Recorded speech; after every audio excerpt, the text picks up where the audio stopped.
Hello. Oh, there we go. Sorry, folks. Just had to get the microphone turned on there. Oh, and there we go.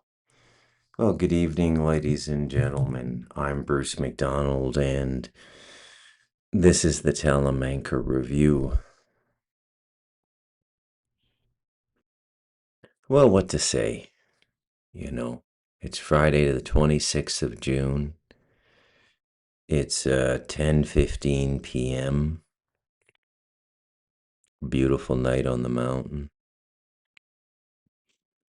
I've got two of my nephews sleeping over, Steven's boys, and they're my favorite nephews. They were, like, what is it now?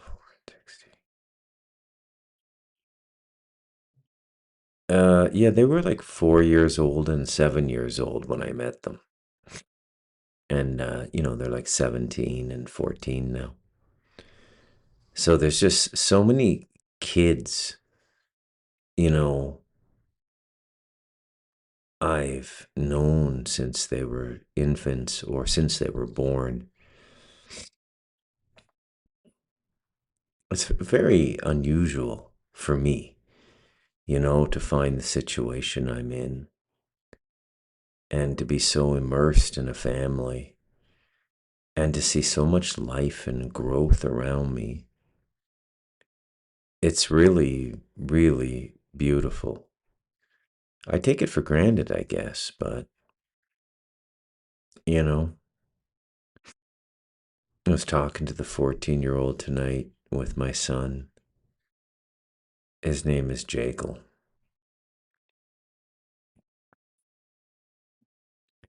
And we were asking him what he wants to do.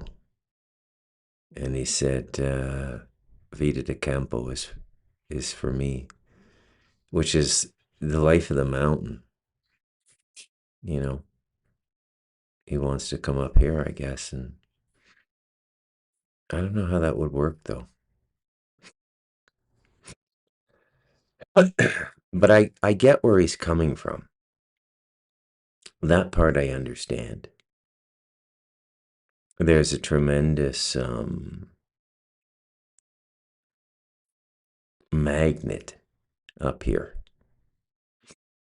It's like, I don't know how to explain it. I've tried so many times. Maybe that's the point of trying to describe something that's undescribable is you just keep trying. Maybe that's what brought us all the poetry.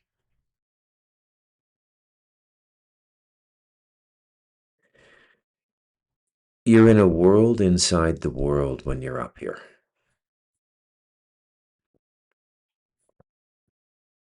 A world inside the Caribbean, where I live. Caribbean coast is what it's called. And there's coastal living, a lot of farms, a lot of banana plantations, a lot of pineapple plantations, a lot of big, big players. Interesting, the Chinese have been buying up a lot of the banana plantations.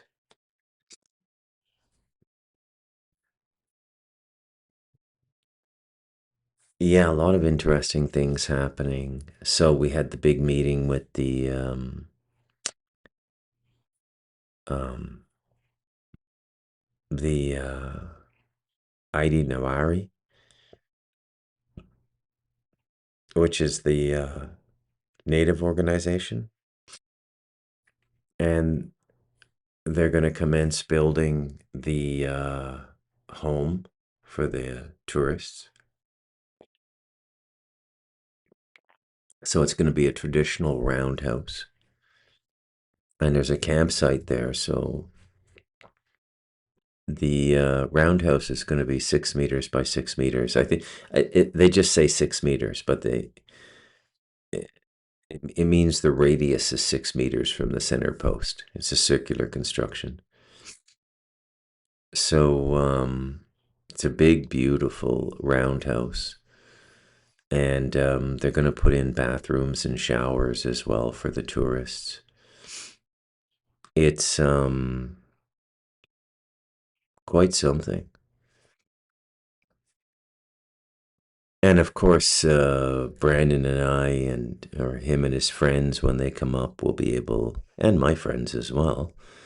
Uh, Bit of a trek up there, but I think most of the people I know are in pretty good shape. But you can go up and spend a night on the reserve. And the interesting thing about the reserve is even where I live, it's a world inside the world I live. So you're in your own world when you're living in Two Branches, which is the name of my pueblo. Two Branches, Dos Ramas. Yeah.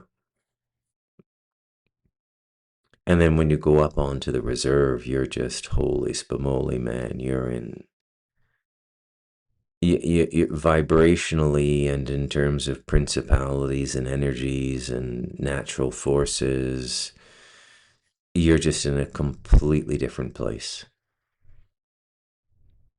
The laws of Europe have no dominion there and never have. And think about that. Vast swatch of land, hundreds of square kilometers, controlled by a native tribe for the entirety of Spanish occupation of this country.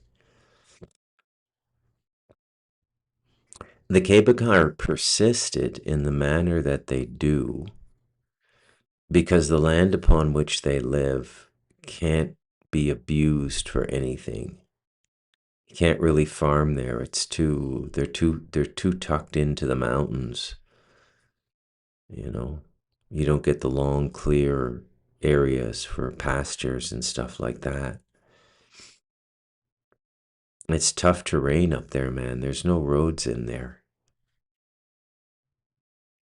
Right? You're walking everywhere. You're walking for hours. Great walkers, as you can imagine. Phenomenal walkers. There's an art to walking. And I'm not talking about that little hip shuffle that the Olympic walkathon people do. It's, the elbows and the hips and all that. It's not that. They just, they seem to almost move like a wind. I don't know. It's really something. They can really go.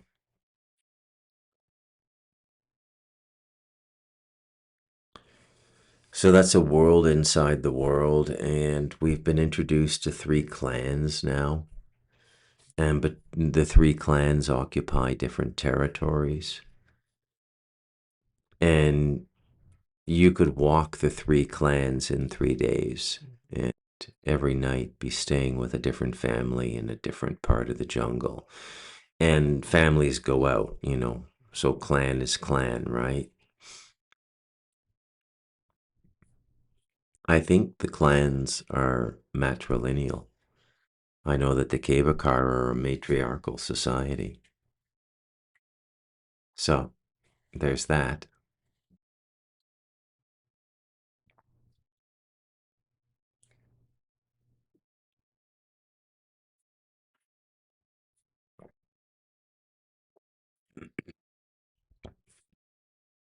Kind of a strange thing to be talking about, a tourism business.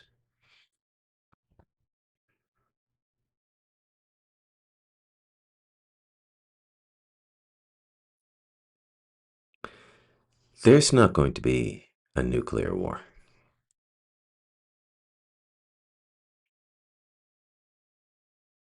If there was, we'd know. The human race would know, would have foreknowledge of that. But an event like that in the timeline would be so dramatic. Our precognitive faculties would pick up on it.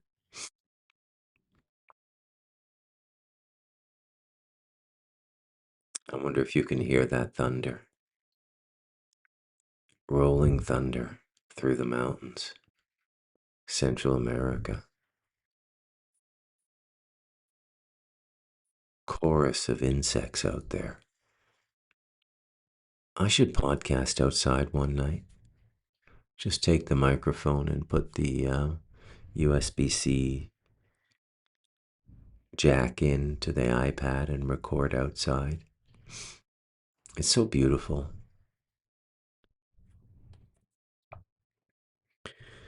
We have a huge day of church activity tomorrow.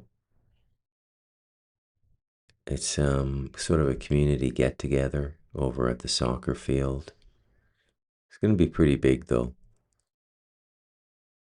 A bunch of people came from my wife's church from another province, a very well-to-do province. So there'll be lots of food and stuff tomorrow. I don't think there's any religious service or anything like that. Christians are really good people, I gotta say, man. I talk so much shit on my podcast, but they do good stuff too, you know. I mean, they all do. Jews take really good care of Jews, man. Right? A mitzvah is a mitzvah.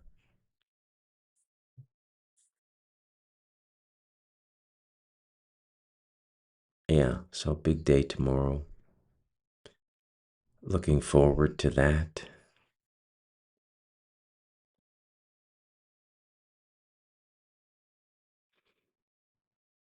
So, I guess the inevitable comes in every podcast, and I have to stop waxing on about my pastoral life in an earthbag home at the foothills of the Talamanca Mountains in southern Costa Rica.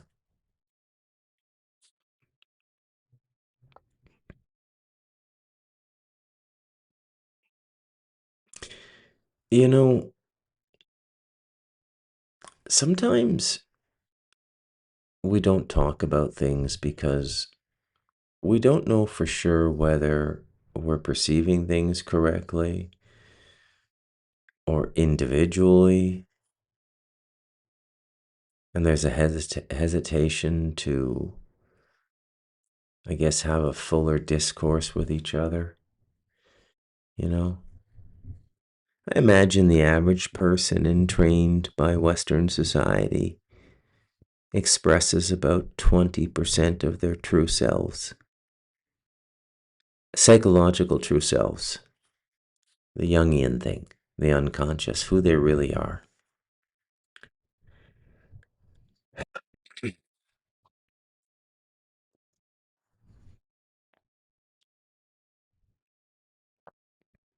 That's the product of entrainment.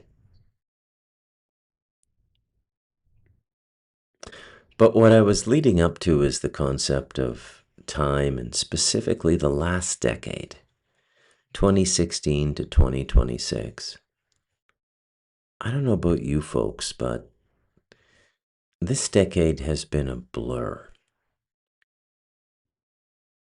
And yet I've done so much.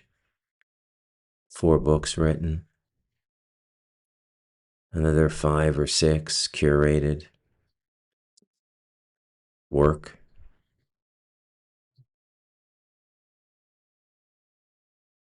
be part of a family.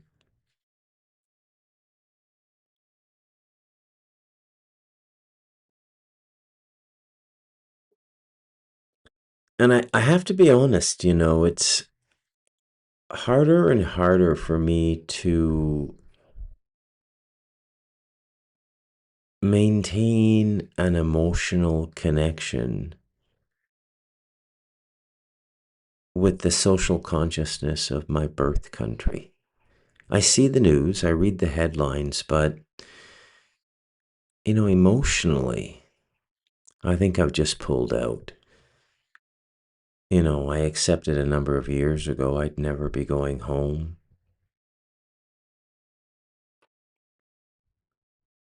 This is my home now,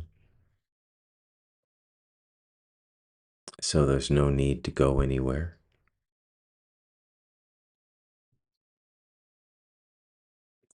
But it's just staggering how inevitable the outcome seems. No, don't get me wrong. I'm not recanting on my optimism in any way, shape, or form. I actually find myself very optimistic about this planet and this species as I consider the turning that the sentient life form we call a human being is going through in this rather epochal pivot in time.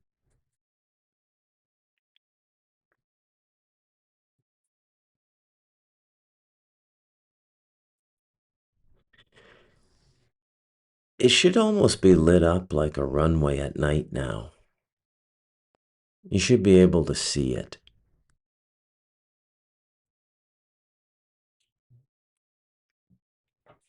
Ironically, the shadow part of our existence in this 3D realm, the people who project and manufacture the reality we live in and police it, I don't think they've quite understood the degree to which people have become dislocated from consensus narratives.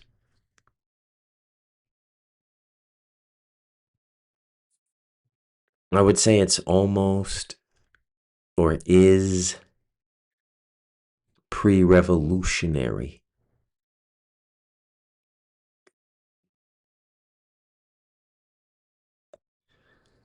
The dislocation between the mouth and the ear, what is being said in the public square, and what the public is hearing and what the public is believing.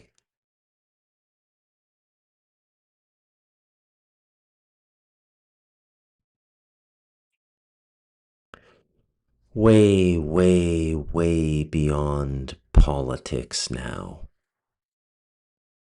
We're into a whole new realm now. There's nothing left really to vote on. We've set upon a course of survival wherein the optimist might think, and I'm optimistic most of the time, the optimist might think that this is a planned or choreographed global event to rebalance power into a pre-negotiated settlement between the stakeholders in this new power structure, whatever it is. And this is why I feel quite strongly that there will not be a nuclear exchange, because there's been a tremendous positioning of capital in such a way that the military excursions make more sense. The military excursions, or I shouldn't say excursions, it's disrespectful, for several years of violence now for both Israel and Gaza and Ukraine.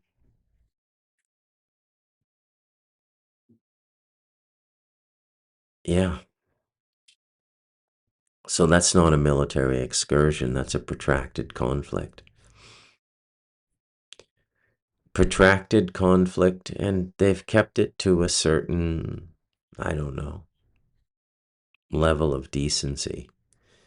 You see, warfare by technology is, kind of, you sank my battleship. It's a very structured and precise game that begins as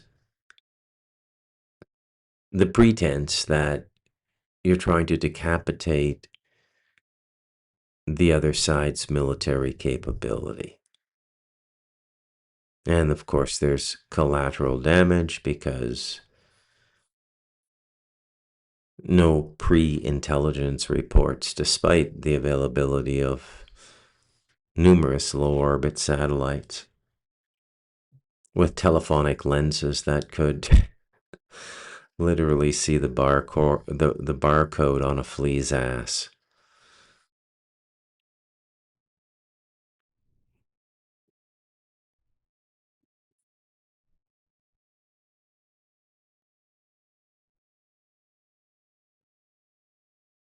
We are undoubtedly going to play out everything.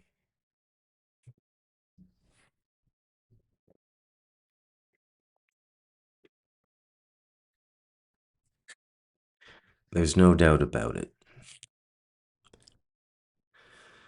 The playing out may be the precedent to the fracturing and splitting off of two groups of humanity. But I think, unless I'm mistaken, and I could be, I'm just a guy speculating on a hypothesis is all. I don't mean anything by it.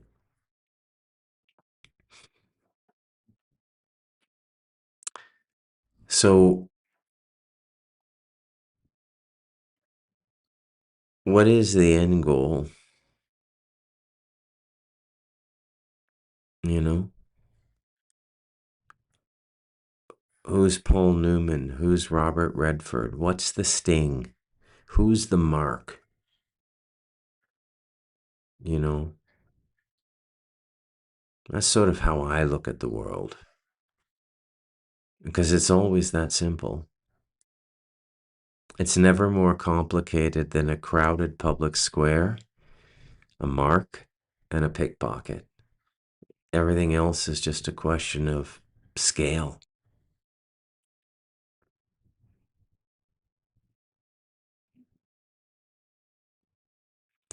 And more, I have found myself comfortable with the idea of a cleansing of the Western consciousness, a regeneration by trauma, if you will.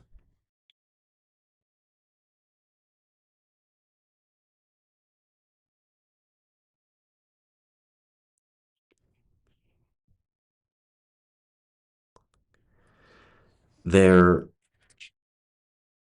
is really no way to avoid what's coming now.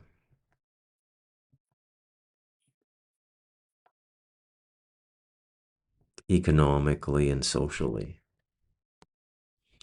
But I don't think it's going to be widespread. There's going to be something very,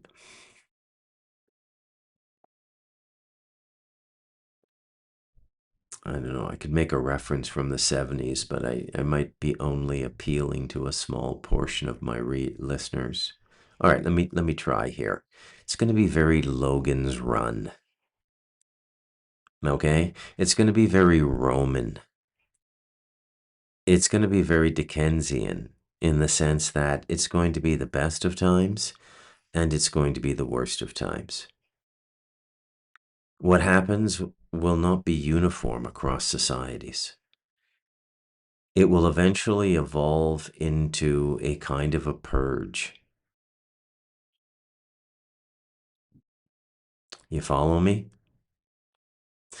And when you think about it and you're honest with yourself and you look at the state of cities like Vancouver, Hastings Street, the Lower East Side of Vancouver, probably more deaths by drugs than any other 10 square block area in North America. I would say it's Hastings Street in Vancouver. It's the epicenter of the fentanyl problem in Vancouver.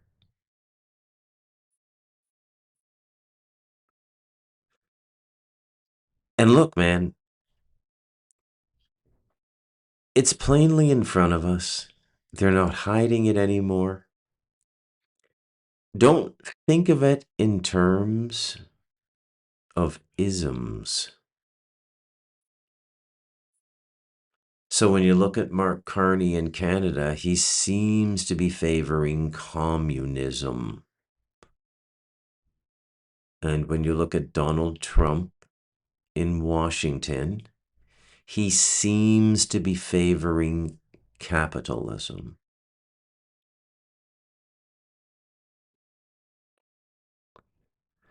But they are both just sections of the same orchestra. One is wind and one is strings, and they're both following the same conductor, and they're both doing the same thing. They're strip mining their countries. They're asset stripping their countries. They're chunking everything off and collateralizing everything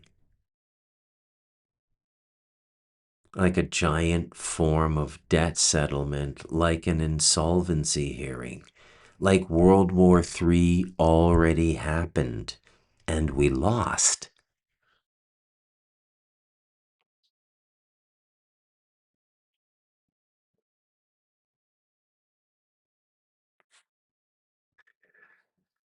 But like I said, I mean, down here it's different. You're looking forward to the future. There seems to be a future. The government's doing very well here. The people are doing very well here. The level of policing and cleaning up going on in Costa Rica is like Rudy Giuliani in New York City in the 80s. So much time and energy. I dare say as much US money is being spent policing and protecting the police in Costa Rica on high risk raids and coastal policing through the US Coast Guard. The budget for policing in Costa Rica is probably comparable to a mid-sized city in the United States. And they're cleaning up everything, man.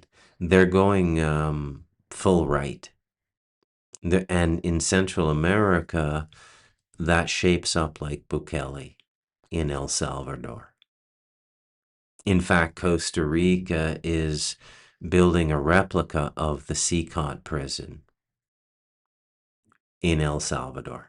That's the famous prison you see in all the YouTube documentaries, where they put all of the members of Mara Salvatierra, MS-13, and I think Ruta Dieciocho, the 18ers, or whatever the other gang is called. I met the head of Marisalva 13, one of the three sort of head guys and founders of it. He was in his 60s when I met him. He spoke fluent English. And I met him at a 5-star resort on the Pacific coast in Costa Rica in like 2016.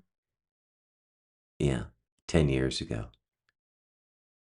And they were on top of the world back then. It was before Bukele cleaned up El Salvador. And so it was a big meeting. You know, you could just see at the 5-star resort something was up. There were, groups of heavily tattooed Asian guys. There were groups of men that looked clearly like North American bikers.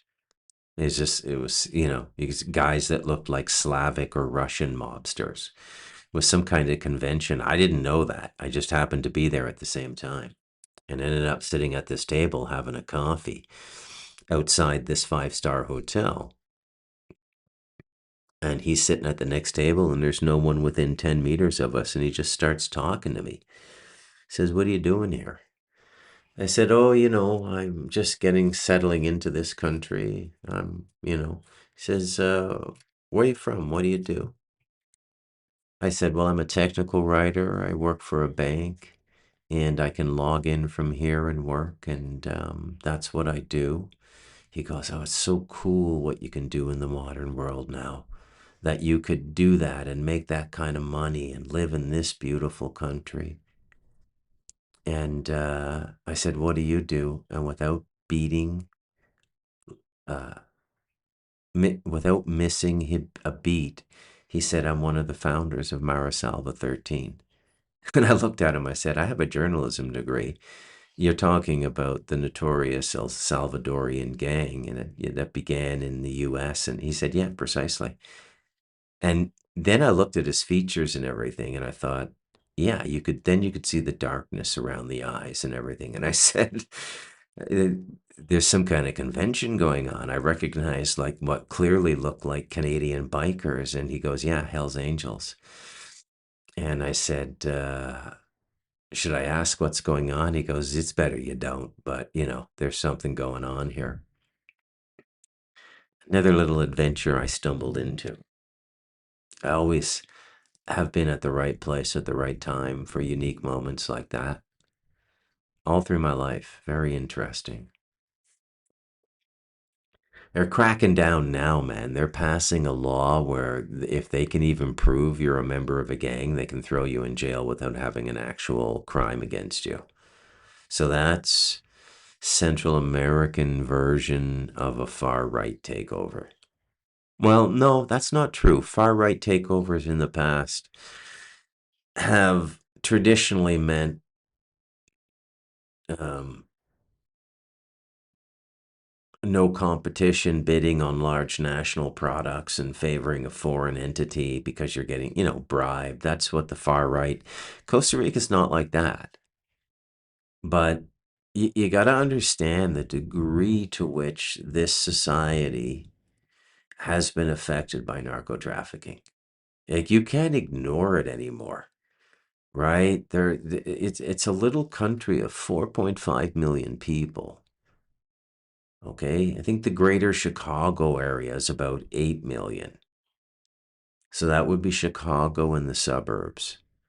You know, the suburbs so big now that their own municipalities with their own councils and mayors.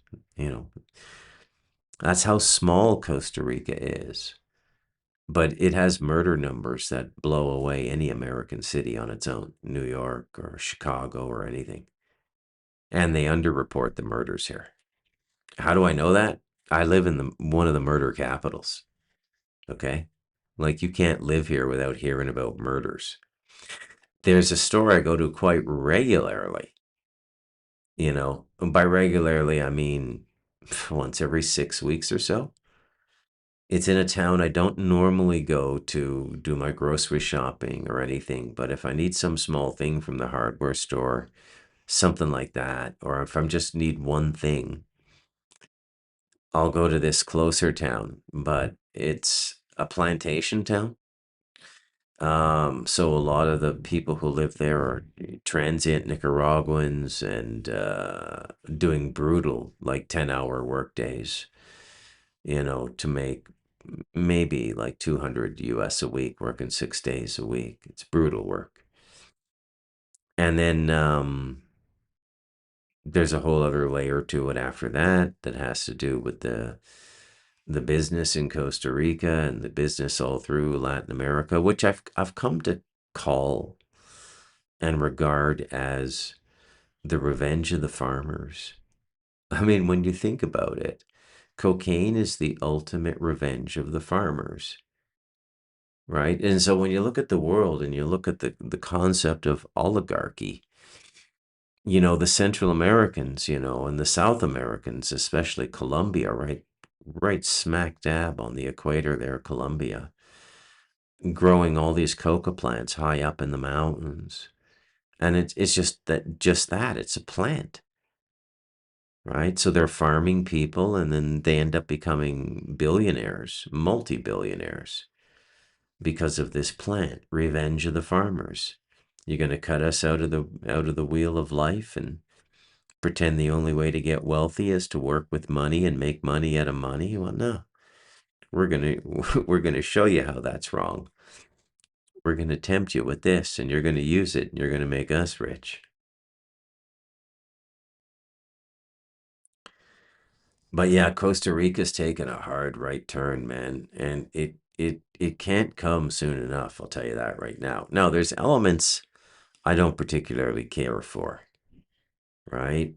They're setting up a system in the computers of this country, a surveillance system to um, find tax cheats, and mainly you can substitute smuggler for that, right? Because a lot of people remember I told you Costa Rica makes its money from imports. Okay. So there's a lot of people who make a good living going to Panama in small trucks and buying $10,000 or more worth of stuff. Or you can even do it in a car, depending on what you're going to be selling when you come back. And you go down there and you buy 10 MacBook Pros, brand new, really, really good ones. And you put them up on Facebook Marketplace and a few classifieds, and you sell them for about 20% below Costa Rican market because Costa Rican prices are double. So do the math. A trip to Panama, and if you have enough capital to invest that you can drop 20,000 on 10 laptop computers, 16-inch laptop MacBook Pros with good configurations, 64 gigabyte of RAM, M5 chip and everything. You bring them back to Costa Rica, you can sell them for about 180% of what you paid. Because you can't get them for anything less than 200% of what you paid if you go through normal channels that have paid the insights or the import taxes. Okay, and it's on everything. So when I order on Amazon, they have a special category in the cash out section that you folks would never see.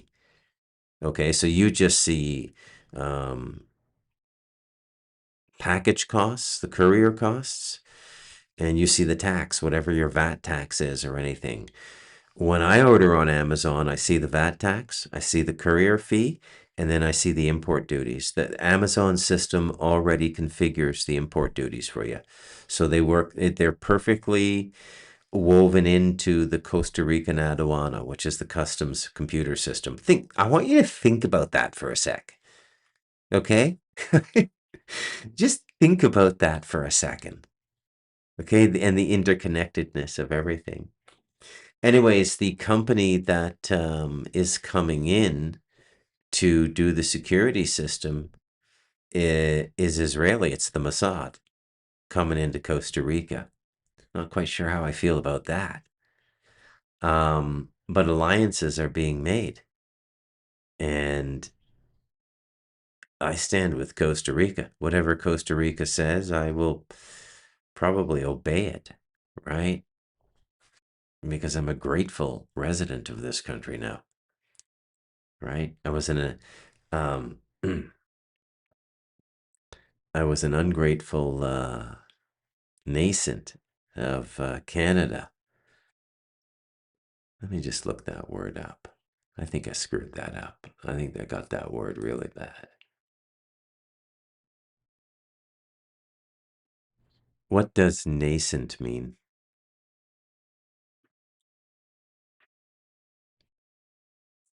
Hmm.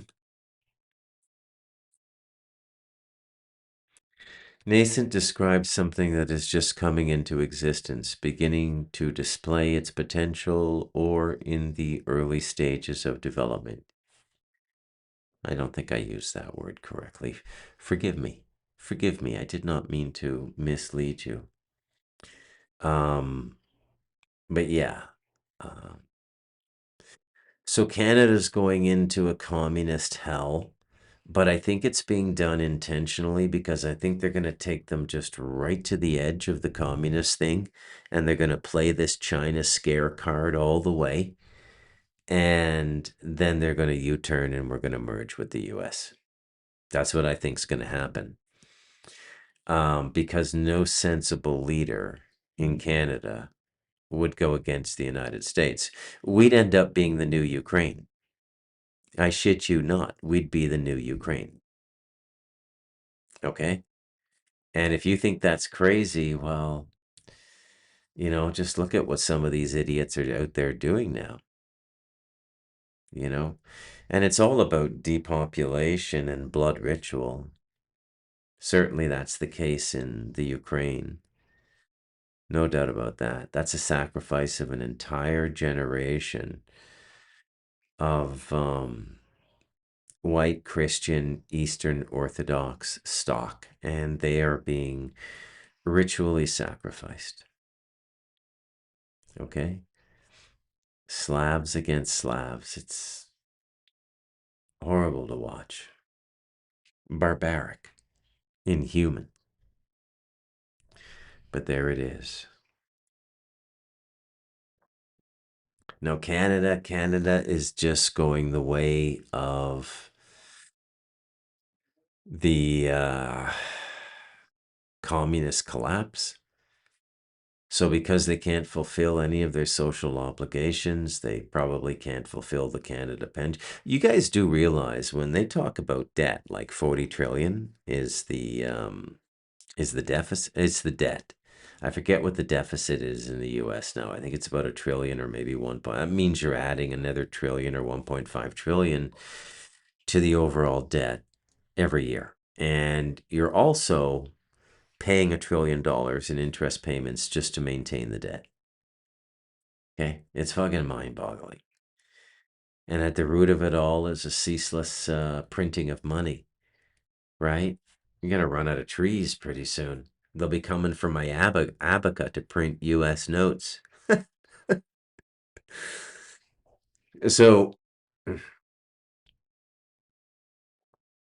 you got the US, and, you know, it clearly seems to me that we're going to go to some form of regional government. A regional being landmass, right? So we're the landmass of America. So I would fall under the umbrella of Washington. And clearly, the behavior I see coming out of San Jose, Costa Rica is 100% conforming to that.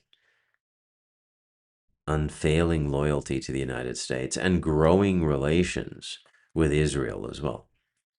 You can't have one without the other. It's amazing that they go everywhere now, like Laurel and Hardy, the United States and Israel, right? Everywhere the United States goes, Israel follows.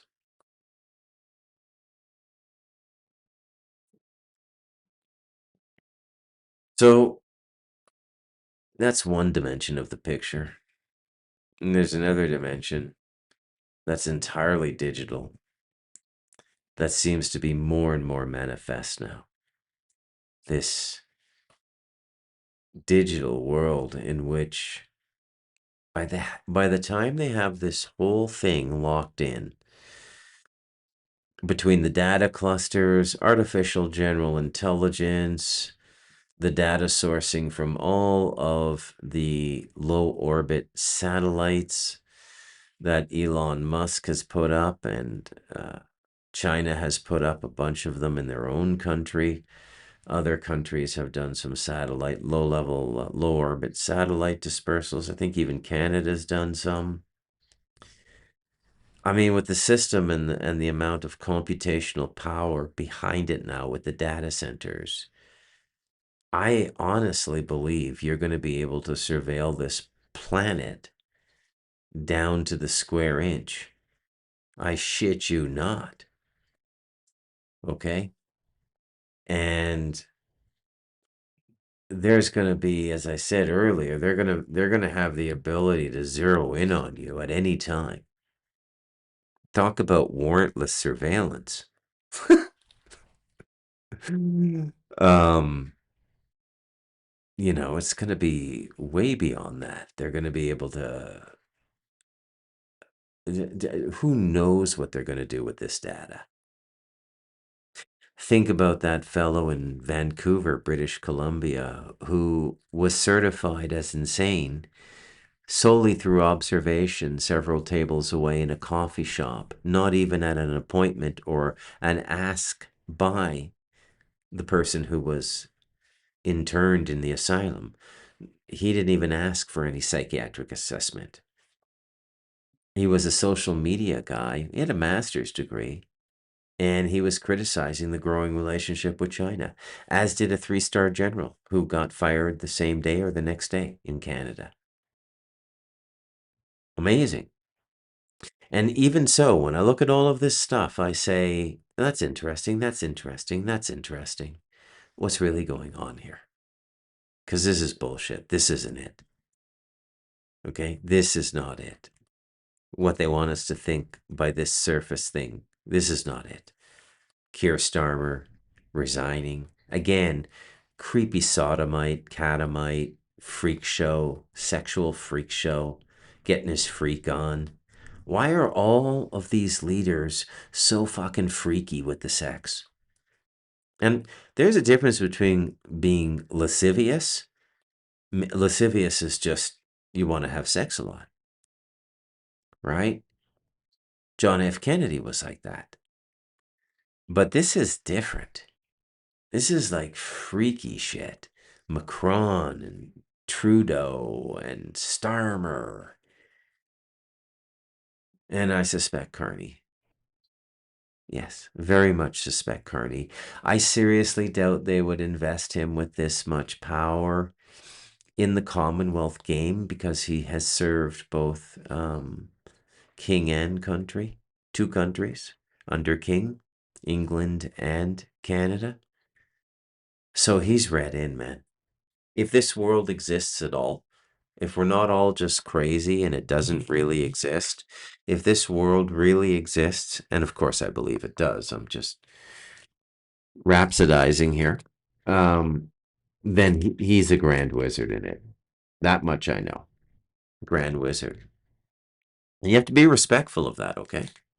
These these people work with power and principalities, and you can't really disrespect them, you know? I don't mean to disrespect them. I just feel that if I, tell the truth about the time in which I live, when I report upon it as though I'm from another star system like Jeff Bridges and Starman, and I'm just preparing an objective report for my people. That's the kind of lens I try to bring to my observations. Seriously, that about sums it up.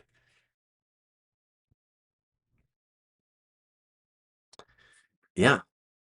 And so this whole thing is going to get kind of, and I know I'm jumping around a lot, but I do that when I want you to put the pieces together. I do that when I shadow box the algorithms.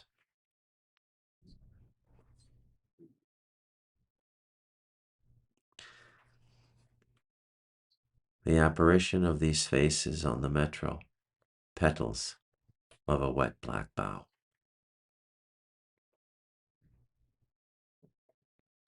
So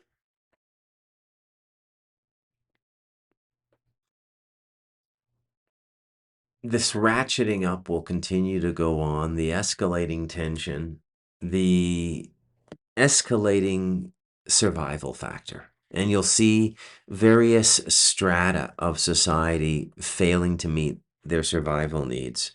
And you'll see failure of social services, like welfare will fail.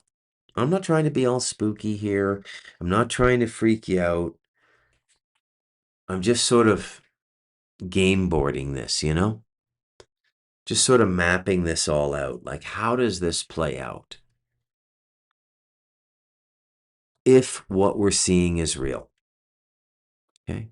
Well, we're so used to seeing it in television and movies that part of us can't tell anymore what's real and what's not real.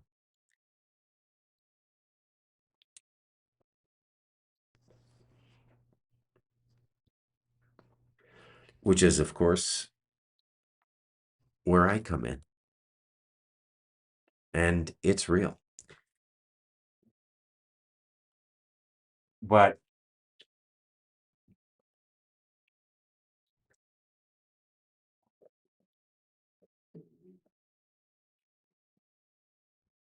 they're going to do it in waves. And so as people shake off the tree and become homeless and stuff, I think that they're just going to start picking those people up and interning them and euthanizing them. See how long I dilly-dallied about, what I really think? I mean, I knew this at the outset of the podcast. Yeah, it's just everywhere you look now, it's more and more and more death, less and less and less justice, more and more shut up and do what you're told.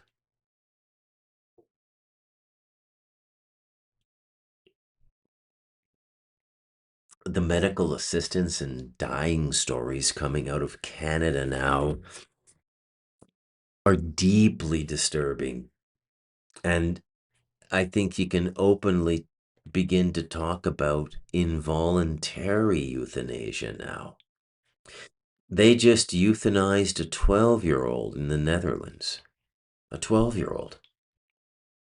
Okay? Canada soon.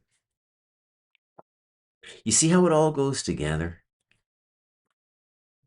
There have probably been podcasts that you've listened to where you wonder secretly to yourself, is this really true? Is Bruce seeing this right? Or is this just crazy? For example, my openly suggesting that Trudeau may have been a part of a large group of ritual killers in British Columbia that all got swept under the carpet with a single scapegoat by the name of Robert Pickton, aka the pig farmer. So why do I bring that up now? Why do I connect that to what I'm talking about now? Well, you see, you have to understand that the cultivation of the diabolic consciousness is as disciplined and practiced and entrained as the consciousness of the light practitioner, the light representative, the light warrior. And so various brutalities would be a part of their childhood, and then throughout their life, they would be taking place or taking part secretly in very brutal ritual killing. And the reason is to build the resolve to do it, to bring in the law in their time of maturity. So they know what's coming in 30 years. So they're literally training the people to do it from infancy. This is like generational MK Ultra stuff. This explains Trudeau. Now you know why it's hard to even hate him. The poor bastard never had a chance. He doesn't exist behind that program that presents to the public. There's nobody home, I promise you. That is the closest thing you could possibly meet to an android. He's been so confused and beguiled, bullied, and sodomized in his life, and acted upon mentally, put into programs, mental programs.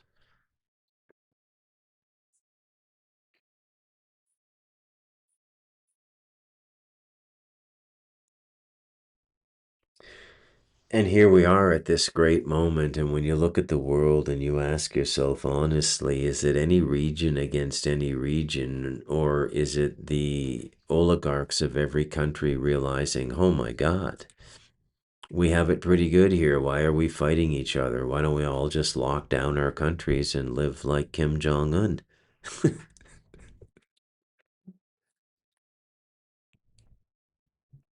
Sounds funny to say out loud, but it's seems to be happening right in front of our eyes. And nobody talks about the contradictions. There's no continuity of thought in our society anymore. Nobody is pointing out the absurdity of, 3 or 4 decades of Al Gore's nonsense about global warming and climate change. Nobody's properly contextualizing that with the now mad desire to build endless data centers. The production and construction of data centers around the world now has probably canceled all of the green work done in the last 30 years. Do you realize how non-green data centers are? So what happened to that 3 decades of Al Gore? Why is nobody talking about it? You are fucking living in the Soviet Union now. This is what an insane society is like. Nothing real is being discussed in the public. Slogans and idiotic bread and circuses like the mixed martial arts at the White House.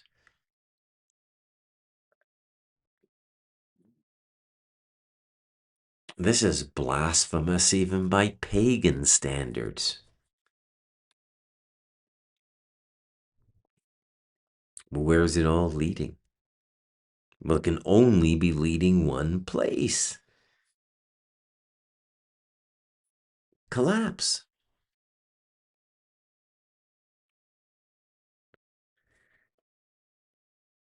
And your vulnerability to that situation and that collapse is in direct proportion to your dependency upon the centralized system, which, if you haven't put it together yet, is trying to euthanize you or to create a circumstance where society sort of self selects and self regulates the genealogy.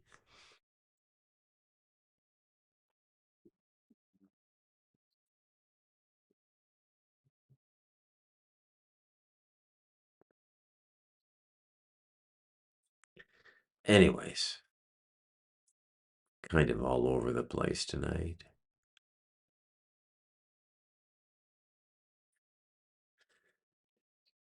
You see things pretty clearly from where I live.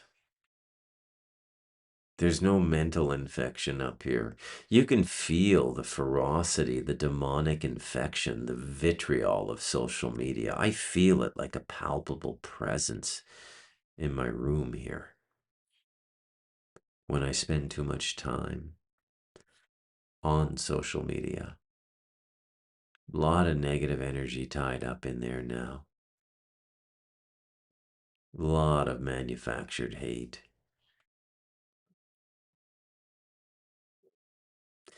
Somebody's doing all that. I'm Bruce McDonald, and this has been the Talamanca Review.